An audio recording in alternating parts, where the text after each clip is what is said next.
الحمد لله رب العالمين والعاقبة للمتقين ولا عدوان إلا على الظالمين والصلاة والسلام الأتمان الأكملان على عبد الله ورسوله وخيرة الله من خلقه محمد وعلى آله وصحبه ومن دعا بدعوته واتبع هديه إلى يوم الدين. أما بعد، فقد روى الإمام أحمد رحمه الله تبارك وتعالى بإسناده عن قطن بن قبيس عن أبيه أنه سمع النبي صلى الله عليه وسلم قال: إن العيافة والطرق والطيرة من الجبت. کتاب التوحید کا 24واں باب بیان انواع من السحر، سحر کی کچھ قسموں کے بیان میں. اس سے قبل کے باب میں 23ویں باب میں حضرت المصنف العلام رحمہ اللہ نے سحر کی حقیقت اور واقعیت، کہ وہ ایک واقعی چیز ہے، صرف تخیلاتی چیز نہیں ہے، اور اس کی مذمت اور ساحر کی اسلامی سزا کے تعلق سے جب گفتگو کر لی اور دلائل ذکر فرما دیا، تو اس 24ویں باب میں سحر کی بعض رائج قسموں کا بیان کیا ہے جو کثرت سے وقوع پذیر ہوتی ہیں، اور بہت سے انسان لا علمی میں، جہالت میں ان چیزوں کو، جن کا تعلق بعض خارق عادت امور سے ہوتا ہے. خارق عادت امور یعنی ایسے امور جو عام آدمیوں سے سرزد نہ ہوں، عجیب و غریب کارنامے جو وہ لوگوں سے دیکھتے ہیں، تو جہالت کی بنیاد پر، شریعت کا ان کو صحیح علم نہیں ہے، ان امور کو وہ کرامت سمجھتے ہیں، اور جن کے ہاتھ پر وہ خارق عادت امور ظاہر ہوتے ہیں ان کو اولیاء اللہ سمجھتے ہیں. وہ پھر اس کے پیچھے لگ جاتے ہیں، اس سے نفع نقصان کی امیدیں رکھتے ہیں، اس کو کہتے ہیں کہ آپ تو بہت بڑے آدمی ہیں، بہت پہنچے ہوئے ہیں، آپ ہماری حفاظت کیجیے، ہم کو شر سے بچا لیجیے، زندگی میں اور زندگی کے بعد، مرنے کے بعد بھی ہم کو شر سے بچائیے. اس طرح کی امیدیں لگاتے ہیں. خارق عادت امور، جیسا کہ آپ نے سنا، جو عام طریقے سے لوگوں سے سرزد نہیں ہوتے، لوگوں کی کیپیسٹی میں عام طریقے سے نہیں ہوتے، کبھی کبھی کسی سے دیکھنے میں آتا ہے، تو ان چیزوں کو کرامت سمجھنا اور ان کے کرنے والوں کو ولی سمجھنا، یہ ہر درجے کی حماقت اور جہالت ہے. اگر خالق عادت امور کا ظہور ولایت کی دلیل ہو اور آدمی نعوذ باللہ اللہ کا ولی سمجھا جانے لگے، تو ہر ساحر، ہر نجومی، ہر کاہن اور ہر مداری صاحب کرامت ٹھہرے گا. بہت سے گمراہ صوفیوں کے ہاتھ پر بھی کچھ کارنامے دیکھنے میں آتے ہیں. نصارہ کے راہبین بھی کچھ کرتب دکھاتے ہیں. بہت سے لوگوں کو آپ نے دیکھا ہوگا یا دیکھنے والوں نے دیکھا ہوگا کہ جادو کے زور پر، شیطانی اعمال کے نتیجے میں، شیطان کے تعاون سے فضا میں اڑتا ہوا نظر آتا ہے. پانی پر چل کے دکھائے گا، آگ پہ چل کے دکھائے گا، جلے گا نہیں. اب آج کل تو یہ بات سمجھنا بہت آسان ہے. بہت سے کیمیکلز ایسے آ گئے ہیں جو اگر بدن میں مل جائیں، پاؤں میں لگا لیں، تو آگ کے انگاروں پر چلیں. اور کچھ سفلی عمل بھی ہوتے ہیں، شیطانی اعمال بھی ہوتے ہیں. تو یہ چیزیں ایسی نہیں ہیں کہ ان کی وجہ سے دھوکہ کھایا جائے کہ آدمی ولی. ٹھیک ہے، خالق عادت امور، کچھ عجیب و غریب امور بعض اللہ کے نیک بندوں کے ہاتھ پر بھی ظاہر ہوتے ہیں. کرامت کا انکار مقصود نہیں ہے، لیکن یہ دیکھنا ضروری ہے کہ آدمی جس کے ہاتھ پر اس طرح کے امور ظاہر ہوتے ہیں وہ آدمی کیسا ہے، دیندار ہے یا بد دین ہے، یہ ضروری ہے. بہت سے لوگوں کو آپ نے دیکھا ہوگا کہ ان کو دین سے کوئی واسطہ نہیں، کہلاتے ہیں مسلمان لیکن دین سے واسطہ نہیں. ایک وقت کی نماز نہیں پڑھتے، وضو کرنے کا طریقہ نہیں معلوم، شرعی طہارت بھی نہیں کرتے، نجاستوں سے اٹے ہوتے، انتہائی بدبودار جسم، انتہائی بدبودار کپڑا پہنتے، کتوں کے ساتھ زندگی بسر کرتے، 2-4 کتوں کو لے کر گھومتے، مداری قسم کے لوگ، مستان قسم کے لوگ، بابا کہلانے والے لوگ کتوں کے درمیان بیٹھتے ہیں، کوڑے کرکٹ پر سو جاتے ہیں. بہت سے ایسے لوگوں کو بھی دیکھا ہوگا کہ بازار میں ننگے گھوم رہے ہیں، بہت داڑھی بڑھائی ہوئی ہے، بہت جٹا بڑھایا ہوا ہے، تسبیح بھی رکھے ہوئے، ننگے گھوم رہے ہیں. اس کو کچھ نصیحت کرو، کہے گا ارے ارے کیا کہتے ہو، یہ مجذوب ہیں، پہنچے ہوئے پیر ہیں، سب سے بڑے پیر ہیں، لا الہ الا اللہ۔ شریعت کا مذاق اڑاتے ہیں، علماء پہ طنز کرتے ہیں، شرعی تعلیم کا مذاق اڑاتے ہیں۔ ایسے لوگوں کو بھی آپ دیکھا ہوگا، ان سے شعبدہ بازی ہوتی ہے، گانے بجانے سنتے ہیں، تو کیا یہ سب کرامت ہے؟ نعوذ باللہ۔ اس لیے ضروری ہے کہ خالق عادت امور اگر آپ دیکھیں، کسی کو ہوا میں لہراتا ہوا دیکھیں، کسی کو پانی پر چلتا ہوا دیکھیں، کسی کو دیکھے کہ صاحب اس نے اپنے جٹے میں اپنے بال میں ٹڑک باندھ رکھا ہے اور 1000 ٹن کا ٹڑک وہ اپنے بال سے کھینچ رہا ہے،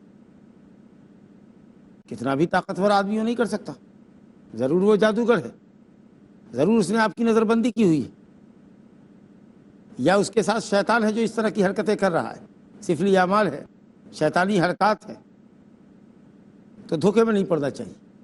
آپ کہیں گے تو پھر کیا ضابطہ ہے، کیسے سمجھیں گے کہ کرامت کیا ہے اور شعبدہ بازی کیا ہے؟ اس کا کرائٹیریا شریعت ہے۔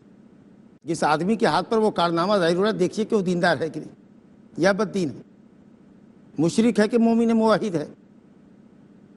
ظاہر ہے کہ اگر وہ بد دین ہے، غیر مسلم ہے، یا مسلمان ہی کہلاتا ہے لیکن نماز روزے سے اس کو واسطہ نہیں ہے، طہارت سے اس کو واسطہ نہیں ہے، تو یہ اس بات کی دلیل ہے کہ وہ کرامت نہیں ہے، اور یہ آدمی صاحب کرامت نہیں ہے بلکہ یہ اللہ کا دشمن ہے، کیونکہ گنہگاروں کے ہاتھ پر کرامت ظاہر کبھی نہیں ہو سکتی۔ وہ ضرور شیطانی عمل کر رہا ہے، جادوگر ہوگا، کاہن ہوگا، نجومی ہوگا، کچھ منتر وغیرہ جانتا ہوگا، کوئی نہ کوئی ضرور بات ہوگی۔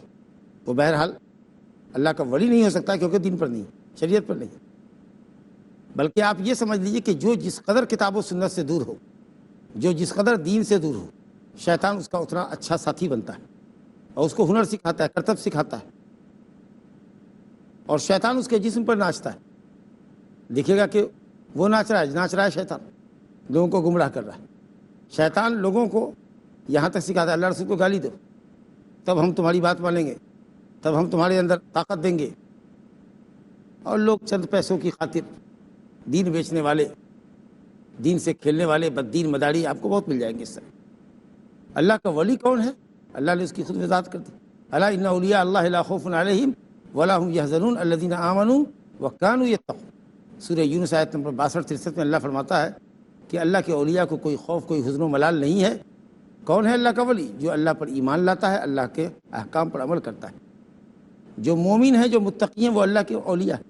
یہ نہیں کہا گیا کہ ان کے ہاتھ پر خالق عادت و امور ظاہر ہوتا وہ ولی ہوگا، کچھ ایسا ویسا کارنامہ دکھائے کرے جو عام آدمی کے بس میں نہ ہو تب اس کو ولی سمجھا جائے گا، وہ نہیں، یہ نہیں کہا گیا۔ مومن متقی اللہ کا ولی۔ اسی طریقے سے اللہ تعالیٰ نے فرمایا قل ان کنتم تحبون اللہ فاتبعونی یحببکم اللہ ویغفر لکم ذنوبکم واللہ غفور رحیم۔ اولیاء اللہ وہ ہیں جو اللہ کے محبوب بنتے ہیں۔ یہ محبوبیت، یہ ولایت ان کو کب ملتی ہے، کیوں ملتی ہے؟ کیونکہ وہ ظاہراً و باطناً متبع سنت ہوتے ہیں، تو اللہ ان سے محبت کرتا ہے۔ جو نبی صلی اللہ علیہ وسلم کی مکمل پیروی کرتے ہیں، اللہ ان سے محبت کرتا ہے، وہ ولی ہوتے ہیں۔ جو متبع سنت نہ ہو، متبع شریعت نہ ہو، وہ تو مومن نہیں اچھے جائے کہ وہ اللہ کا ولی۔ تو ایسے مداریوں، ایسے شعبدہ بازوں کے ہاتھ پر آپ کچھ عجیب و غریب کارنامے دیکھیں تو آپ کو دھوکے میں نہیں پڑنا چاہیے کہ یہ ولی، یہ شیطان ہے، شیطان کا بندہ ہے، یہ سمجھنا چاہیے۔ اللہ کے اولیاء وہ ہیں جو فرائض پر کاربند ہوتے ہیں، نوافل کا اہتمام کرتے ہیں، محرمات سے بچتے ہیں، اللہ کی توحید کو پختہ کرتے ہیں، شرک سے بچتے ہیں، گناہ سے بچتے ہیں، اللہ کے اوامر کو بجا لاتے ہیں، منہیات سے اجتناب کرتے ہیں، وہ اللہ کے ولی ہوتے ہیں۔ لہذا کون ولی ہے، کون ولی اللہ ہے، کون عدو اللہ ہے، کیا کرامت ہے اور کیا شعبدہ بازی ہے، اس میں فرق کرنا ہوگا۔ اگر آدمی نیک ہے، شریف ہے، متقی پرہیزگار ہے، مومن موحد ہے، ہو سکتا ہے کہ اس کے ہاتھ پر بھی کچھ خالق عادت و امور ظاہر ہوں جس کو کرامت کہتے ہیں، لیکن اس میں ولی کو کوئی دخل نہیں ہوتا۔ اللہ رب العالمین اس کی عبادت سے، اس کی دعا سے خوش ہو کر کچھ اس کی تکریم کے لیے کوئی چیز ایسی اس کے اوپر ظاہر کر دے، کوئی وہ بات بولے صحیح ہو جائے، دعا کرے اس کی دعا قبول ہو جائے، کوئی سچا خواب اس کو آئے اور وہ بیان کرے اور اس کی صحیح تعبیر ہو جائے، تو ایسا ہو سکتا ہے۔ لیکن اس میں ولی کی اپنی ذات کو، اس کے اپنے علم کو دخل نہیں، اس کی کیپیسٹی میں نہیں ہے۔ کرامت ایسی چیز جس کے ذریعے اللہ رب العالمین اپنے نیک بندوں کو عزت بخشتا ہے، تو اس میں ولی کی ولایت کو، یعنی اس کے اپنے علم کو اور اس کے اپنے ہنر کو اس میں دخل نہیں ہے، وہ اللہ رب العالمین ظاہر کرتا ہے۔ اور یقین مانیے کہ جو اللہ کا ولی ہوگا وہ کبھی یہ نہیں کہے گا کہ وہ اللہ کا ولی ہے اور وہ صاحب کرامت ہے اور وہ غیب جانتا ہے اور وہ تمہارے دلوں کے راز جانتا ہے اور ایسا ہوگا اور ویسا ہوگا، کبھی بھی ایسا نہیں کرے گا۔ اگر دیکھے گا کہ کچھ چیزیں اللہ تعالیٰ ہماری تکریم فرما رہا ہے تو اس کے اندر عبادت کا بہت شوق بڑھے گا۔ سادات اولیاء کو دیکھیے، حضرت ابو بکر صدیق، حضرت عمر فاروق اور دوسرے صحابہ کرام کو دیکھیے، کس طرح اللہ کے ولی تھے، اللہ کے عذاب سے لرزہ ترسا رہتے تھے۔ علماء کرام نے یہ کہا ہے کہ ہم کسی بھی شخص کے کسی کرتب سے اور کارنامے سے اس وقت تک متاثر نہیں ہو سکتے جب تک کہ اس کے عمل کو سنت کے مطابق، شریعت کے مطابق نہ دیکھ لیں۔ اگر وہ بدعتی ہے، شرک کا کام کرتا ہے، چاہے وہ کتنا بڑا کارنامہ انجام دے دے، ہم اس کو شعبدہ باز ہی سمجھیں گے، ساحر اور کاہن ہی سمجھیں گے، شیطان اور شیطان کا بندہ ہی سمجھیں گے۔ ہم اس کو کبھی بھی ولی اللہ کی سرٹیفکیٹ نہیں دے سکتے، کیونکہ اللہ نے اپنے اولیاء کی خود وضاحت کی ہے کہ وہ مومن اور متقی ہوتے ہیں، فرائض کے ساتھ نوافل کا اہتمام کرتے ہیں، حرام کے ساتھ مکروہات سے اجتناب کرتے ہیں۔ جو جتنا بڑا اللہ کے حکم پر عمل کرنے والا اور منہیات منکرات سے اجتناب کرنے والا ہے، وہ اتنا بڑا ولی ہے۔ انشاءاللہ ایک مختصر سے وقفے کے بعد حاضر ہوتے ہیں، گفتگو باقی۔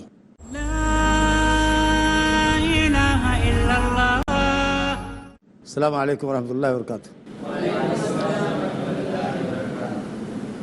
وقفے سے قبل ہم کرامت اور شعبدہ بازی کا فرق واضح کر رہے تھے، کون اللہ کا ولی ہے اور کون عدو اللہ، اللہ کا دشمن ہے، یہ آپ کے سامنے واضح کر رہے تھے تاکہ آپ کے لیے تمیز آسان ہو جائے۔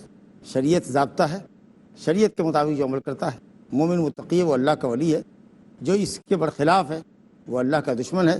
اس کے ہاتھ پر چاہے کیسے ہی عجیب و غریب چیز کیوں نہ ہو، کیسی ہی عجیب و غریب چیز کیوں نہ ہو، وہ ہوا میں اڑے کے پانی پر چلے، جب تک شریعت کے ضابطے پر ہم اس کو تولیں گے نہیں، شریعت کی کسوٹی پر پرکھیں گے نہیں، اس وقت تک ہم اس کو مومن نہیں کہہ سکتے، چھ جائے کہ اللہ کا ولی کہے۔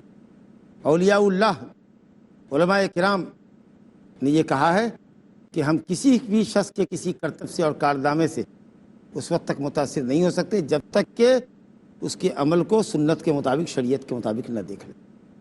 اگر وہ بدعتی ہے، شرک کا کام کرتا ہے، چاہے وہ کتنا بڑا کارنامہ انجام دے دے، ہم اس کو شعبدہ باز ہی سمجھیں گے، ساحر اور کاہن ہی سمجھیں گے، شیطان اور شیطان کا بندہ ہی سمجھیں گے۔ ہم اس کو کبھی بھی ولی اللہ کی سرٹیفکیٹ نہیں دے سکتے، کیونکہ اللہ نے اپنے اولیاء کی خود وضاحت کی ہے کہ وہ مومن اور متقی ہوتے ہیں، فرائض کے ساتھ نوافل کا اہتمام کرتے ہیں، حرام کے ساتھ مکروہات سے اجتناب کرتے ہیں۔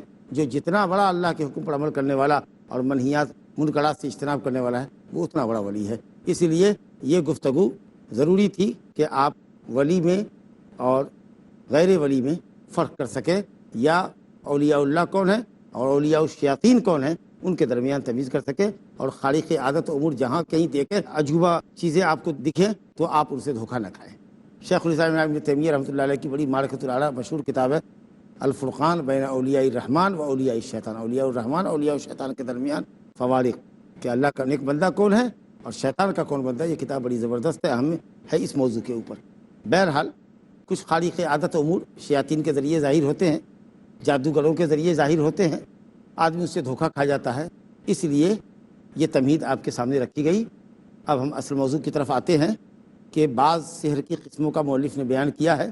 اس میں مسند احمد کے حوالے سے ایک حدیث نقل کی ہے، اور وہ حدیث ہے قبیصہ ابن مخارق الہلالی رضی اللہ عنہ کی۔ وہ کہتے ہیں کہ نبی صلی اللہ علیہ وسلم سے انہوں نے سنا فرماتے ہوئے، آپ صلی اللہ علیہ وسلم نے فرمایا، ان العیافۃ والطرق والطیرۃ من الجبت۔ عیافہ اور طرق اور طیرہ جبت ہے، یا جبت میں سے ہے۔ عیافہ کی تفسیر نیچے مسند احمد کے حوالے سے صاحب کتاب نے ذکر کیا ہے۔ یہ حدیث ابو داؤد میں بھی ہے، نسائی میں بھی ہے، حاکم میں بھی ہے، لیکن تفصیل نہیں آئی ہے اس میں۔ مسند احمد میں تفصیل ہے۔ عوف بن جمیلہ جو حدیث کراوی ہیں، احمد بن حنبل نے اس حدیث کو محمد بن جعفر سے روایت کی ہے، اور محمد بن جعفر نے اس روایت کو عوف بن جمیلہ سے روایت کی ہے۔ انہوں نے حیان ابن علا سے ذکر کی ہے، انہوں نے قطن ابن قبیصہ سے ذکر کی ہے، اور قطن نے اپنے والد قبیصہ ابن مخارق الہلالی سے ذکر کی۔ تو عوف بن جمیلہ کا قول نقل کرتے ہیں کہ عیافہ، جس کو سحر کہا جا رہا ہے، یہ زجر الطیر، چڑیے کو ڈانٹنا، چڑیے کو ہرکانا، چڑیے کو بھگانا۔ چڑیے کو بھگایا، کدھر بھاگا، دائیں بائیں، اس سے قسمت کا حال معلوم کرتے، یا اس کے نام سے، چڑیے کے ناموں سے، اس کی آواز سے، اس کی گزرگاہوں سے مستقبل کا حال معلوم کرتے۔ یہ سب سحر اور کہانت کی شکلیں ہیں۔ اور فرمایا والترق، ترق کی وضاحت ہے الخط یخط بالارض، زمین پہ خط کھینچنا، ریت پہ خط کھینچنا، یہ علم رمل ہے، اس کو علم رمل کہتے ہیں۔ اور یہ آسٹرولوجی کی ایک قسم ہے، علم نجوم کی ایک قسم ہے، اٹکل پچو چیز ہے، اس کی کوئی سند نہیں۔ تو کہا گیا کہ زمین پر خط کھینچ کر قسمت کا حال معلوم کرنا، مستقبل کی خبر دینا، یا اس کے ذریعے محبت لگانا، محبت کاٹنا۔ فرمایا گیا کہ یہ بھی جبت ہے، یہ بھی سحر ہے۔ اور الطیرہ، بدفالی لینا، جگہ سے، نام سے، مخلوق سے، رنگوں سے، بعض دنوں سے، مستقل باب الحمدللہ باب ما جاء فی الطیرہ کے عنوان سے صاحب کتاب نے قائم کیا ہے۔ یہ گفتگو انشاءاللہ اپنے وقت پر آئے گی۔ کہا یہ تمام چیزیں، چڑیے کو ڈانٹنا، زمین پہ خط کھینچنا، اور طیرہ بدفالی لینا، یہ سب من الجبت ہے۔ جبت کی تفسیر حضرت عمر بن خطاب رضی اللہ عنہ کے حوالے سے ہم پڑھ چکے ہیں کہ جبت سحر ہے، اور اسی لیے بابو بیان انواع من السحر، سحر کی کچھ قسموں کے بیان میں مؤلف رحمۃ اللہ علیہ اس کو لے کر آئے۔ لیکن حسن بصری کا قول نقل کیا ہے صاحب کتاب نے یہاں کہ انہوں نے کہا کہ من الجبت ہے، اور جبت کہتے ہیں رنت الشیطان، شیطان کے رنہ کو، شیطان کی آواز کو، یہ شیطان کی آواز، تو یہ شیطانی عمل ہے۔ تو معلوم یہ ہوا کہ علم رمل سے، چڑیوں کو اڑانے بھگانے اور ان کے ناموں اور ان کی گزرگاہوں سے، اور اسی طریقے سے بدفالی لینے کا جتنا بھی سارا کام ہے وہ سب کسی نہ کسی شکل میں سحر اور کہانت کے باب میں داخل ہوتا ہے۔ اس سے دھوکہ نہیں کھانا چاہیے، اس کا اسلام سے کوئی تعلق نہیں۔ دوسری حدیث جو اس باب میں ذکر کی گئی ہے ابو داؤد کے حوالے سے، اور سند اس کی صحیح ہے، حضرت عبداللہ بن عباس رضی اللہ عنہ سے روایت کی ہے، وعن ابن عباس رضی اللہ عنہما قال قال رسول اللہ صلی اللہ علیہ وسلم من اقتبس شعبۃ من النجوم، من اقتبس شعبۃ من النجوم فقد اقتبس شعبۃ من السحر زاد ما زاد، رواہ ابو داؤد و اسنادہ صحیح۔ نبی کریم صلی اللہ علیہ وسلم نے فرمایا کہ جس نے علم نجوم کا کچھ حصہ سیکھا، من اقتبس شعبۃ من النجوم، اقتباس یعنی سیکھنا، اصل میں قبض کہتے ہیں شیء قلیل کو، شیء قلیل کو کہتے ہیں۔ جس نے علم نجوم کا کچھ بھی حصہ سیکھا، فقد اقتبس شعبۃ من السحر، اس نے سحر سیکھی۔ شعبہ معنی حصہ، خصلت، الحیاء شعبۃ من الایمان، ایمان کا ایک جز ہے۔ تو اگر علم نجوم کا کچھ بھی حصہ سیکھا، کوئی جز سیکھا، تو گویا سمجھو وہ سحر سیکھ رہا ہے۔ گویا علم نجوم، تنجیم، اسٹرولوجی، یہ سحر کی ایک قسم ہے۔ زیادہ ما زاد، جس قدر علم نجوم سیکھتا جائے گا، جس قدر اس کو زیادہ سیکھے گا، اسی قدر وہ سحر کے اندر زیادہ بڑھتا چلا جائے گا، اس کا سحر بڑھتا چلا جائے گا، اور دن بدن وہ بڑا سے بڑا کافر ہوتا چلا جائے گا۔ یا زیادہ ما زیادہ کا مطلب کہ جس قدر علم نجوم سیکھے گا اسی قدر گناہ اس کا بڑھتا چلا جائے گا۔ دونوں باتیں ایک دوسرے کے لیے لازم ملزوم ہے، یعنی جس قدر علم نجوم سیکھے گا اس قدر زیادہ سحر سیکھے گا، جس قدر زیادہ سحر سیکھے گا اس قدر زیادہ اس کو گناہ ہوگا، اس کا کفر دن بدن بڑھتا چلا جائے گا۔ تو علم نجوم بھی غیر شرعی ہے، لیکن علم نجوم کی وہ قسم جس کا تعلق صرف سمت معلوم کرنے سے ہوتا ہے، قبلہ معلوم کرنے سے ہوتا ہے، کس طرف کون سی سمت ہے، کون سی طرح کدھر طلوع ہوتا ہے، کدھر چلتا ہے، کدھر غروب ہوتا ہے، اور کس مدار میں ہوتا ہے، جس کو علم التسییر کہتے ہیں۔ تاثیر کا علم نہیں، یہ بابو ما جاء فی التنجیم کے تحت یہ گفتگو بھی آئے گی کہ ستاروں کو اللہ نے کس مقصد کے لیے پیدا کیا۔ حقیقت یہ کہ ستارے مسخر مخلوق ہیں، اللہ نے ان کو اپنے حکموں کا تابع بنایا ہے، کس کو کہاں سے نکلنا ہے، کدھر ڈوبنا ہے، کس کی کیا گزرگاہ ہے، وہ سب متعین ہے، اس سے قسمت کا حال معلوم نہیں کیا جا سکتا۔ یہ زمین کے حوادث کو ستاروں سے جوڑا نہیں جا سکتا۔ تو اگر آپ تاثیر کا علم لیتے ہیں کہ زمین میں جنگ اس لیے ہو رہی ہے کہ فلاں ستارہ فلاں برج میں ہے، فلاں ستارہ فلاں ستارے سے ٹکرا رہا ہے، فلاں فلاں کے بالمقابل آ رہا ہے، جیسا کہ اسٹرولوجسٹ کہتے ہیں، تو اس طریقے سے اگر کچھ اثرات اس کے زمین پر بھی پڑتے ہوں، اگر یہ نظریہ ہے تو یہ کفر ہے۔ لیکن قطب نما ادھر نکلتا ہے، زحل اس طرف نکلتا ہے، مریخ اس طرف نکلتا ہے، اس کا یہ مدار ہے، شمس و قمر کی یہ رفتار ہے، وہ پورب کے اس کونے سے نکلتا ہے، دکھنی کونے سے، اتری کونے سے ڈوبتا اس طرف ہے، یا جہت اور سمت رات میں معلوم کرنے کے لیے۔ تو اگر یہ علم ہے تو یہ علم علماء نے جائز قرار دیا، کیونکہ اس کی ضرورت بھی ہے۔ زوال کب ہوگا، سورج کب ڈوبے گا، کب طلوع ہوتا ہے، کتنا وقت پہلے یہ ستارہ طلوع ہوتا ہے، تو یہ سب چیز ایک علم ہے، یہ بھی علم نجوم کے اندر آتا ہے، لیکن اس کا تعلق تقدیر سے، تاثیر سے اور جادو سے اور مستقبل کا حال معلوم کرنے سے نہیں ہے۔ تو فرمایا کہ جو جس قدر علم نجوم سیکھے گا اسی قدر سحر کے اندر وہ پختہ ہوتا جائے گا، بڑا سے بڑا ساحر ہوتا چلا جائے گا۔ زیادہ مازاد، جس قدر سیکھے گا اسی قدر سحر زیادہ ہوگا، یا جس قدر علم نجوم سیکھے گا اسی قدر اس کا گناہ بڑھتا چلا جائے گا۔ اور نسائی میں روایت ہے حضرت ابو ہریرہ رضی اللہ عنہ سے مرفوعاً کے موقوفاً، اس کو واضح نہیں کیا ہے لیکن الحمدللہ نسائی میں مرفوعاً بھی روایت آئی ہے، اور اہل علم نے سند پر کلام کیا، لیکن انشاءاللہ تعالی بعض محققین علماء کی تحقیق کے مطابق یہ حدیث حسن درجے کی۔ حضرت ابو ہریرہ رضی اللہ عنہ فرماتے ہیں کہ من عقد عقدۃ، مرفوعاً حدیث ہے، نبی صلی اللہ علیہ وسلم کا فرمان ہے، من عقد عقدۃ ثم نفذ فيها فقد سحر ومن سحر فقد اشرک ومن تعلق شيئا وكل إليه۔ تین جملوں پر حدیث مشتمل ہے۔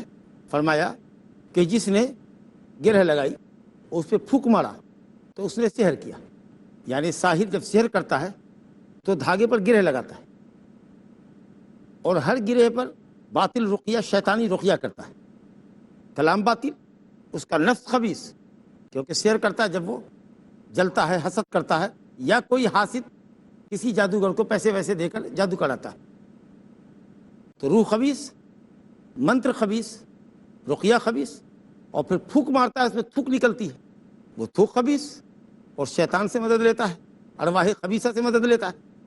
یہ تمام شرور جب جمع ہو جاتے ہیں اور اللہ رب العالمین کی اذن کونی اور قدری بھی موافق ہو جاتی ہے کہ اللہ نے شر پیدا کیا ہے انسانوں کی آزمائش کے لیے، اور کسی کے مقدر میں بھی اللہ نے لکھا ہے اس کی آزمائش کے لیے کہ یہ سحر زدہ ہوگا، دیکھتے ہیں صبر کرتا ہے کہ گھبرا کر شرکیہ کام کرتا ہے، تو اگر اللہ رب العالمین کی اذن کونی قدری موافق ہو گئی، شرعی تو ہو نہیں سکتی کیونکہ اللہ تعالیٰ شر کو کبھی پسند نہیں کرتا ہے، اور یہ عمل حرام ہے، کفر ہے، تو صرف یہ ہے کہ اللہ نے تقدیر میں لکھا ہے اور شر کو پیدا کیا ہے، اللہ تعالیٰ کی اس میں حکمت ہے، وہی بہتر سمجھے۔ بہرحال اللہ تعالیٰ کی اذن کے بعد ہی، اذن کونی قدری کے بعد ہی یہ تمام خباثتیں جب جمع ہوتی ہیں، پھونک مارتا ہے اور منتر پڑھتا ہے شیطانی منتر، اور ارواح خبیثہ سے تعاون لیتا ہے، اور اللہ تعالیٰ کی اذن کونی اور قدری موافق ہو جاتی ہے، تو جا کر کے وہ سحر اثر انداز ہو جاتا ہے اور آدمی بیمار پڑ جاتا ہے یا کبھی کبھی ہلاک بھی ہو جاتا ہے۔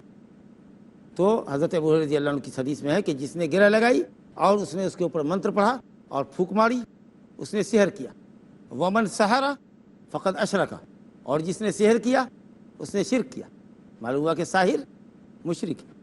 اور اسی طرح کا قول ابو یعلا موصلی نے ذکر کیا ہے حضرت عبداللہ بن مسعود سے، کہ وہ بھی کہتے تھے کہ جو ساحر وغیرہ کے پاس جاتا ہے اور اس طرح کی عمل کرتا ہے وہ سحر کرنے والا ہے، اس کا بیان انشاءاللہ الگ سے آئے گا۔ تو فرمایا کہ جس نے گرہ پر پھونک ماری اس نے سحر کیا، اور جس نے سحر کیا اس نے شرک کیا۔ انشاءاللہ گفتگو اگلی مجلس میں باقی رہے گی۔ السلام علیکم ورحمۃ اللہ وبرکاتہ۔ اللہ اللہ یا ربی یا اللہ، اللہ یا ربی یا اللہ، لا الہ الا اللہ، لا الہ الا اللہ، لا الہ الا اللہ، محمد رسول اللہ، محمد رسول اللہ، أرجو رضاك يا الله، أنت الرحيم يا الله، هبني عطاك يا الله، أنت الكريم منك